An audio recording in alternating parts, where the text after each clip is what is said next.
Okay guys, this one is very different. I know sometimes people say that at the start of videos, but for me, this certainly is the case.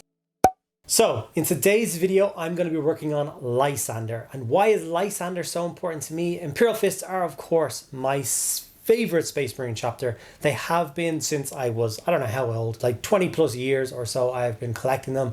And for 20 plus years, I've been utterly failing at painting them. I've never been happy with a scheme. It has never gone from what is pictured in my head to on the miniature on the table. Now, when Games Workshop very kindly sent me out the new Lysander miniature, I knew I had to change that. I had to do something about what was in my head and help it get onto a model. And thankfully, I have some very talented painter friends, and one of them very kindly came and spent the day with me. He, in fact, looked up and found the original Eavy Metal style guide for painting Imperial Fist Space Marines, and we went through that entire process, teaching me how to do that yellow armor. I've in fact done 3 testers now. I've got 3 Terminators painted up from the Space Marine Heroes range, all using that guide. Obviously, I had to teach myself glazing, or he had to teach me glazing, and then I had to, of course, practice it across these 3 Marines in order to get that done. So like I said, I've put in quite a lot of effort and quite a lot of preparation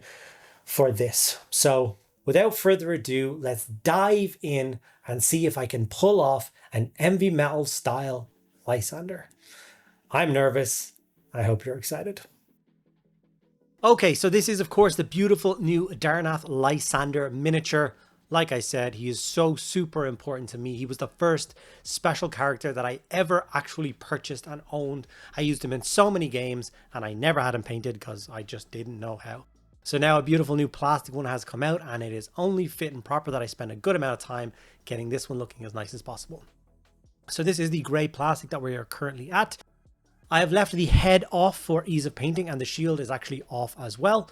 The shield is magnificent, so I wanted to make sure I could lavish all the detail that I wanted to on it and not have to worry about anything else. Like I talked about in the intro, I taught myself, or taught with my good friend, taught me how to paint properly for these Imperial Fists, and these are basically the testers that I did to get ready for this. And I think you'll see, if you've watched any of my other content before, that this is a step above anything I've previously done. This is me really pushing out the limits of what I can currently do with painting and trying to do the best possible job with this miniature. So hopefully by the end of this video, this guy will look something like the Terminators I just showed you. He will blend in beautifully with them and lead them into combat. As you can see, I've got these guys on some temporary holders. I've left a piece of sprue under his head. I'm not actually going to focus on painting his head at all. The video ran too long as it is, and I've shown you guys how to paint faces a million times before, so I wasn't too worried about that. So that mix bottle right there was a 2 parts Uriel yellow to 1 part Scrag brown mix, and this is the first coat you use to base coat the entire armor. So every single panel on the armor that is supposed to be a glorious yellow color is going to get covered with this paint. I will also leave a link down in the description to the Eavy Metal article, which shows you how to paint up the models like I'm doing in this video. So you can see where we got the information from. And if you need to go back and reference it yourself, then that shouldn't be a problem. As you can see, we have managed to get the full coat on the armor here. Some parts require 2 coats, some parts just 1, but it is not kind of too big of a deal if some parts are a little bit weaker, because we're going to be glazing over those with other colors and fixing it. Now, like I said, I'm going to be drastically changing the color that the shield is. I do not want the red shield with the brass trim and everything like that. I just don't feel like it suits the theme of the miniature. I'm going to kind of transgress it back to more of an Imperial Fist looking miniature. So it's going to be yellow. It's going to have that big, beautiful, reddy pink Aquila kind of symbol across the front, and a few other details. I think the shield turned out one of the nicest parts of this model, so hopefully you're excited to see that. Next, we are doing a kind of a shade of Death Claw brown. So we are going to be mixing in a lot of glaze medium in with a Doombull brown. Now, this is the skill that I taught myself the most, or I'm currently, I wouldn't say that I've learned the skill yet. I'm in the process of learning the skill. And that is, of course, the glazing. I've never really done glazing before. I know it's a super important technique if you want to push your painting further. It's not something I'm super comfortable with just yet, but obviously when I'm 10, 15, 20 models down the line using this scheme, this technique, obviously I'll be a lot more comfortable with it. This is my 4th miniature, so do bear with me if I don't get it correct first time. The first mix I made there of the Doombull Brown on the thing was a little bit too strong still in the paint pigment, so I added more glaze medium to it to thin it down a little bit better. And then of course glaze down the model. So when I say glaze down, what I mean is you're trying to figure out which areas of the model are going to have the most shadows, and then you want to glaze this color into there. What does glazing mean exactly? I'm sure you can look up a million other videos that will do a much better job than me at explaining what it is, but basically you have a very thinned down paint, but you don't want to thin down water. You don't want the pigment diluted. You want the pigment kind of spread out. And then you basically push that glazed paint kind of around the miniature, pushing more of the pigment into the recesses and into the shadows, and leaving a thinner coat over the kind of flatter panels that are supposed to be nice and bright. And this will give you kind of the result you're after. The next step you can see me doing here is a deep shade of Doombull Brown. And what that is I basically created another kind of similar mix previously, but as opposed to trying to glaze it into any areas, I'm pin washing it into all the recesses across the entire miniature. So anywhere where there's kind of a sharp line between panels, or anywhere kind of, I don't know, you can see gaps in armor and stuff and you want to darken it down a bit, we're going to put a nice pin wash of this color into all those recesses. You can see I'm taking my time with the shield here, making sure that line is nice and straight, nice and clean. You can see it around the boots, kind of around the collar joint there, arms, you can see that pin bias coming in, or pin wash coming in. The next thing is an edge highlight of Uriel Yellow, and honestly this is the bit that I'm the most confused at. I don't really understand why this edge highlight is here at this stage of painting the miniature. I don't know why, but I just went with it because obviously the Eavy Metal team knows better than I do. They know what they're doing and why they're doing it, so I went with it. But later on, we're going to be doing triple edge highlights again, flash kits, Dorn Yellow and White. So I don't know what this one is specifically for. If anyone has any thoughts or opinions in the comments and want to let me know why they think this is here, then please do let me know. That would help me out with my reasoning in my head. That would be fantastic. While you're down there, can you also please think about giving this video a like? I know it's a much longer video and it's a much more kind of different video than I normally do, so I'm trying something.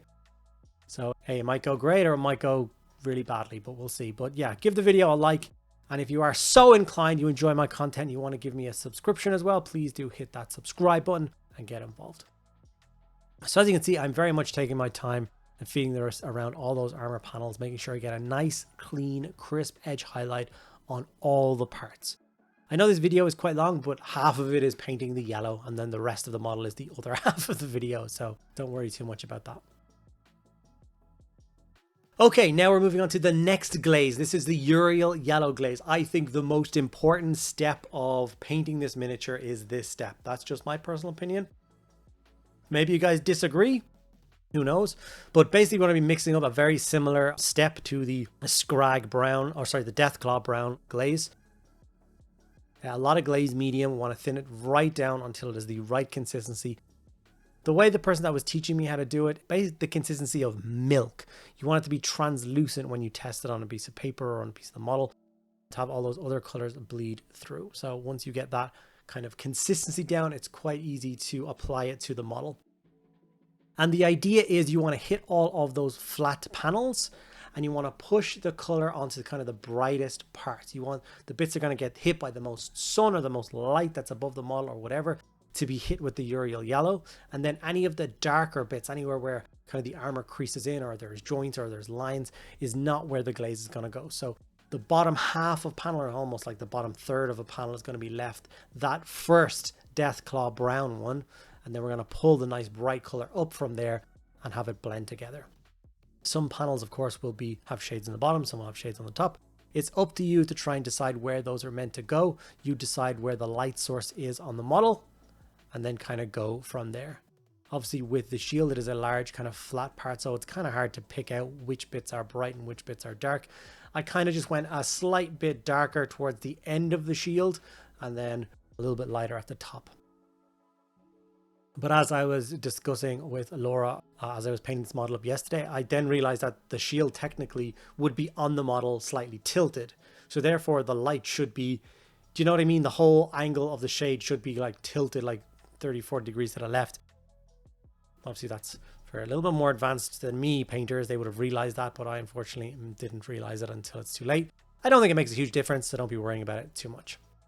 Now, we are going to be going on to what I like to describe as the 80-25 method. I just made that up, by the way. So basically, we're going to be doing 3 edge highlights from here to finish off the yellow armor. And the first edge highlight is going to be that flash git yellow. And you're looking to cover 80% of the edges on all of the armor. So this will of course take the most amount of time. You will feed it through every single one of the panel kind of areas, and you want to do about 80% of each one. So only the really, really dark kind of forgotten corners of the model you can leave without an edge highlight, but the majority of it you do want to get those nice, crisp, sharp flash git yellow lines across the model, including of course the glorious shield. And then if you figured out 80%, the second highlight we will be doing will of course be Dorn yellow. And this will be 20% of the edges. So obviously a huge and significant kind of reduction in the amount of area you want to hit with the Dorn yellow. And once again, this will come to where the light is going to hit the model.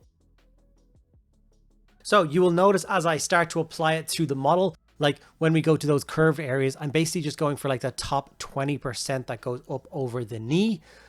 And then obviously like the bolts on the side, once again, hitting those kind of same kind of top core kind of covered areas along those top edges. I'm almost holding my breath trying to do the voiceover painting again because I was being so careful doing it originally that I'm having that same effect on me now, which is kind of hilarious. And obviously coming down to the feet, same thing, about 20% across the top, and then obviously that little horseshoe shape that goes on the top of the feet, edges, corners. Prioritize corners, by the way. Every corner should have a little bit of the Dorn yellow on it. Because now when we jump to the white, like I said, it's only about 5% coverage. And that 5% coverage is just going in the very sharpest corners. We'll get to that, of course, after we did a Dorn yellow on the shield that I forgot about. As you can see with the Dorn yellow on the shield, you can see that there is, what, 1, 2, 3, 4, 5, there's about 6 or 7 corners. It can't be an odd number. It can because it's got a point to the bottom. 7 corners. And we just followed those corners around. So then when we got to the white, we are literally just going to the very points of those corners and adding a touch of white in. This will be the sharpest point and should be the kind of brightest highlight. Obviously, when we take it back over to the actual miniature itself and we go to those points, it is just the tiniest little tip. Every corner, we'll just get a tiny bit. And then on those kind of curved bits, it's just a very kind of small amount at the top. And once you have finished putting those little dots of white on, then that is a finished armor suit. That yellow is now done. The exact same steps that the Eavy Metal team takes to paint up an Imperial Fist Space Marine for the cabinets in kind of Warhammer World or in White Dwarf articles or whatever. Now, obviously, their skill is a lot higher than mine, so their result will be a lot better than mine, but that doesn't mean that I am not extremely proud of the result that I am achieving from painting up this miniature. So I'm really pleased with myself. Hopefully you guys are enjoying it as well. The next steps are of course going to be blocking in all the other colors on the miniature. So we're going to start with our Black Templar contrast, and we're going to get all those areas of the miniature which are supposed to be black, which is all the Imperial Fist icons, anywhere that's between armor joints, any of that soft seal stuff, kind of elbow joints, inside the helmet, any of the pipework that runs down the arm, anything like that. Now, we are going to be working on the next color, which once again, the article that I'm following taught me how to paint this, and I was struggling to figure out what colors these were for quite a while. So it was really nice to just have this really clear kind of understanding of what it is, which is like the chest aquila, and of course, all of the purity seals on them are not red or green or anything like that. They're like this kind of pinky bone color. So how you do that is you start off with a mix 50-50 of Screamer, pink, and Corn red. I know I usually ignore all mixes and stuff like that on this channel, but obviously I'm taking this video to be a very different thing to my normal content. I hope you're enjoying it. I hope you're not totally put off and haven't turned off the video yet. So that mix of 50-50 pink and Corn red is just a perfect base coat for it. We will go back to obviously that color a little bit later, but we want to get the rest of the base coats on because pretty much all the base coats that we need to put on still all get washed black, so null and oil. So if we get them all done now, we can wash them all the same. So the next step was lead belcher, and obviously painting that across all of the metallic parts of this. So the chains holding on his chest icon, the hammer, the handle of the storm shield, which is obviously in his other hand. The back of the storm shield as well, gotten layered up with metallics. So just take your time, make sure you get them all done correctly. I also just want to take just a quick second to say that I am actually quite ill while recording this. So if I sound kind of raspy or kind of a few odd pauses there, it's me pausing the recording so I can cough my lungs up and then hopefully get back to you guys. Hopefully it's not too irritating, not too off-putting, and hopefully you're sticking with it. Rune Lord Brass is then the other metallic used. As opposed to gold, we've gone for a nice brassy color, which I really like because gold has always sat quite strange next to yellow on a model. It just doesn't look right. So I'm glad, and obviously the Eavy Metal team with color tier have decided that brassy bronzes would look much better. They even go so far as to add some oxidization to it later on, which I will also be doing, which really helps it kind of pop and kind of separate itself from that yellow. This is another one of those steps which confuses me a little bit. It's a 50-50 mix of Steel Legion Drab and a white. And that gives you the base coat for all of the parchment colors, which of course are super important across the top of the shield and all the purity seals. But surely in all the beige colors that Games Workshop has, one of them is close enough to this that you don't have to mix anything, right? Something has to be like Carrick Stone. Is that not pretty much this color? Am I going crazy? Maybe. It does look really nice, and because I'm trying to follow the guide as close as possible, I decided to go with it as their prompt, and like I said, I like it. Dawnstone is used for the Crux Terminatus, which exists on his shoulder pad. There's many different examples of Crux Terminatus online, whether they're metallic, whether they're bone, whether they're grey. This was another infuriating thing for me to try and find what the correct color was and the correct steps to do were. I found this one. I found an image online, which is obviously from another Eavy Metal article, which was helping me do it, so I've gone with that. So like I said, Dawnstone. Okay, we're getting there with our base coats. I believe there is just one slight elephant in the room, and that is, of course, that gigantic cape, which makes up about 40% of the entire miniature, is this cape. And I'm going to be doing it in the kind of blood red color that obviously is quite famed for most Space Marine kind of commanders. They're a big fan of their red capes. I'm going to start this off with Blood Angels Red. It's another contrast. It's very easy to apply, and I'm going to take my time and make sure I don't hit any of the yellow whilst applying this. If I hit any of the yellow with this, it would be a literal nightmare. So I was super careful. I took my time. I swapped out for smaller brushes when I got to smaller areas to make it as easy as possible. Okay, with the rest of the base coats all done, ready to rock and roll, it's null and oil time, and we're going to be applying this over everything that isn't yellow. So leave the yellow alone. That is done. Be careful not to stain it with the black wash. And then basically you want to do absolutely everything else with this. Well, once again, take your time, use a small brush, take a breath, whatever you want to do.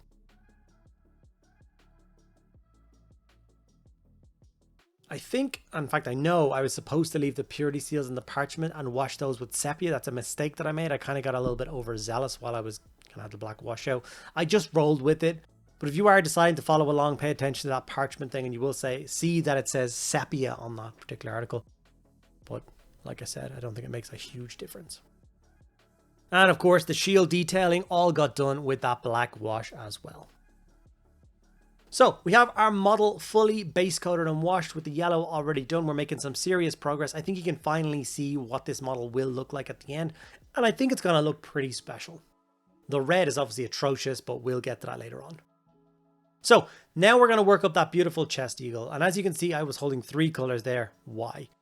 Well, the chest eagle part of the model, obviously we started, like I said, with that base coat of Screamer Pink and Corn Red. You then wash it black, which we have done. And then the first highlight color is actually that base coat mix, which is the Corn Red, Screamer Pink, mixed with Skull White. So I've done that, and now I'm layering up the Aquila wings. And I'm taking my, like I said, I've got such a small brush. This is an extra small Artificer layer brush. I'm taking my time, making sure I get all those details as crisp and as sharp as possible. The colors for the Purity Seal is basically the same thing, but they swap out Screamer for Ushapti Bone, but I wasn't bothered making the two mixes. I probably should have, but I just went for all the same steps that I went with the Chest Eagle on all the Wax Seal.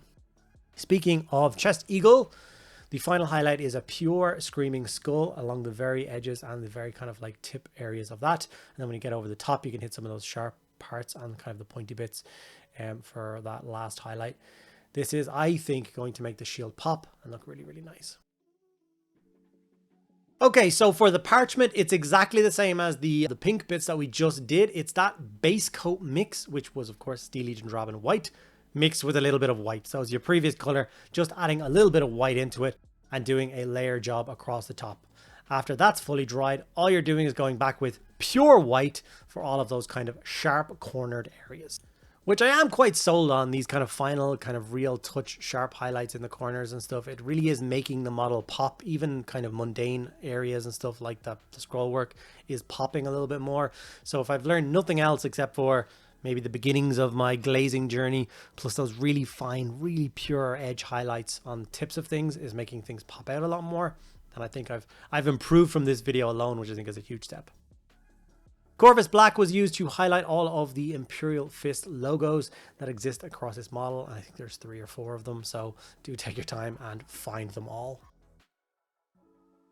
From here, Dawnstone was used to highlight the Crux Terminatus areas on the model. Oh, sorry, Dawnstone was used to highlight all the black areas of the model. It's the final highlight again. Like I was talking about that white, I do like those crisp point highlights at the very end, and that's what this is going to achieve. The next step that I did was I grabbed that Administratum Grey and I highlighted those Crux Terminatus up. So obviously they got base coated Dawnstone, washed black, and highlighted with Administratum, and it gives us a really nice result. We do end up once again pushing a little bit further and getting a tiny bit of pure white for those corners and sharp edges, which, just like I said, makes it pop, makes it look really nice. The next step is the one I have been dreading, which is to try and tidy up and make this cloak look nice. My traditional 3 colors, Mephiston Red, Evil Sun Scarlet, and Wild Rider Red will be the 3 colors of choice to try and make this happen. So we start with Mephiston Red for some tidy up work. We're basically just blocking in the cloak again, leaving all the deepest recesses and creases with the kind of contrast and washed down black coat. But the rest of it is going to go Mephiston. So it's quite a large portion of this is going to go Mephiston Red. From here, we will move on to our Evil Sun's Scarlet, and we are going to be going in and doing basically the same step again, but just about kind of 60% of what we did previously. So we're looking for some more kind of higher focal point highlights, more standout areas, and leaving more of that Mephiston Red behind in, like I said, the creases, folds, and darker parts of the cloak. Obviously this big kind of curved V-neck bit on the back is a really nice bit to highlight, and obviously take your time because it is right next to that yellow. But when those two are fully highlighted next to each other, it actually looks really good. The last step, like I said, is that Wild Rider Red, which is almost orange, and we are going in with a very small edge highlight along kind of the sharpest points. And then we'll do some scratchy highlights with this as well on some of the flatter areas, just to punch the color up a small bit. Okay, for highlighting the metallics, Lead Belcher mixed with Stormhost Silver. They like mixing a lot, don't they? These are 2 colors I would never have thought to mix together. I thought they would have gone for like an Iron Breaker, or I don't know, just straight in for kind of quite the bright silver with the darkest silver mixed together. It's kind of a curious mix, but it does do a nice job with the layering. And then you just go straight into Stormhost Silver for that higher touch highlight in kind of the sharpest points. So it's really nice to just be able to jump straight up to the next color and have it match in beautifully. Obviously, we've taken a lot of time and attention with the shield, and the shield is one of the parts of the model that I'm most proud of. I can't wait to show it to you at the very end when it's fully done. I think it looks awesome. Here you are with that Stormhost Silver on the very highlights. Obviously, you can see that I'm just going for the sharpest bits, and the bits kind of pointed up. Now for some of the fun stuff, like I said, we're going to be grabbing that Nilic Oxide and we're going to be applying this to all of that brass bits. And we're just going to be feeding that into all the kind of nooks and crannies and crevices. It looks awesome. It's such a quick and easy technique to do on bronzes and brasses, and it does add that little spark of color. Like even if you look at the top circle I just did, it was just dull bronze. You just do a little bit of kind of in the recess, a little bit around each of the spikes, boom, an extra pop of color, and it looks fantastic. With that done, we are pretty much ready to finish assembling the model, and that will give us this. This is my finished Lysander to pretty much the highest standard that I can personally achieve with painting at my current level. It took weeks of practice to get to this step. I am super proud of myself. I really do think I pushed myself to that next level. And I cannot wait to be painting up more of these Imperial Fists with that color scheme. Obviously, I grabbed my War Mag magnet. Need to keep my miniatures safe and protected. So we add the magnet in on the bottom. Grab a War Mag case and keep it kind of safe, secure, and dust-free until he's ready to stomp across the battlefield into battle. If you guys have managed to stick around this long into this video, all I can say is from the bottom of my heart, thank you so much. If you enjoyed it, like, comment, subscribe. If you want to help support the channel even further, think about checking out Patreon, channel membership. That's all linked down below. There's a bunch of benefits for that. And yeah, a couple of still images to finish off this video, including some images of this guy stood next to the 3 tester models, which just fills my heart with joy because I think it looks absolutely awesome. Thank you guys once again for sticking around. I'll see you in the next one.